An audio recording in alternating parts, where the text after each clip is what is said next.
জনপ্রিয় অভিনেতা মোশাররফ করিমের একটি ভিডিও এরই মধ্যে ভাইরাল হয়েছে অনলাইন প্ল্যাটফর্মে, যা দর্শকদের তাক লাগিয়েছে। দর্শকরা নাটকটি দেখার জন্য অধীর আগ্রহে বসে আছে। নাটকটির একটি ভিডিও ক্লিপ ভাইরাল হওয়ার পর দর্শকদের মনে নাটকটি আলোচনার জন্ম দিয়েছে, তবে কেউ কেউ সমালোচনাও করছে। নাটকটির ভিডিওতে দেখা যায় মোশাররফ করিমের বউ বাপের বাড়ি যাচ্ছে। বউ বাপের বাড়ি যাওয়ার কথা বলায় মোশাররফ বলে, এবার গেলে কিন্তু আনবো না, তালাক দিমু কিন্তু। হাস্যরসাত্মক ডায়লগগুলো দর্শকদের মনে এরই মধ্যে নাটকটি জায়গা করে নিয়েছে। দেশের অন্যতম ব্যস্ততম অভিনেতা মোশাররফ করিম অভিনেতা হিসেবে জলের মতন। সবখানে ও সব চরিত্রে তিনি নিজেকে মানিয়ে নেন। মঞ্চ, নাটক, সিনেমা পেরিয়ে এই অভিনেতা এখন সমানতালে কাজ করছেন দেশ বিদেশের ওটিটি প্ল্যাটফর্মে। সেই ধারাবাহিকতায় এবার তিনি কাজ করলেন নতুন এই নাটকে।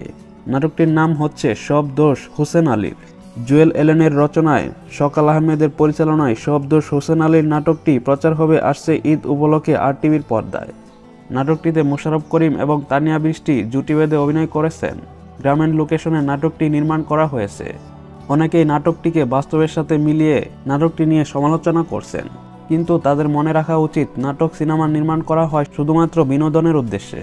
যাই হোক, সব দোষ হোসেন আলী নাটকটির গল্পটা সবার ভালো লাগবে। উপভোগ করার মতো একটি নাটক হয়েছে, উপভোগ করার মতো একটি গল্প। নাটকটি দেখার জন্য অপেক্ষা করতে হবে আসছে ঈদ পর্যন্ত। আর নতুন নতুন আপডেট পেতে চ্যানেলটি সাবস্ক্রাইব করে সাথেই থাকুন। ভালো থাকুন সবাই।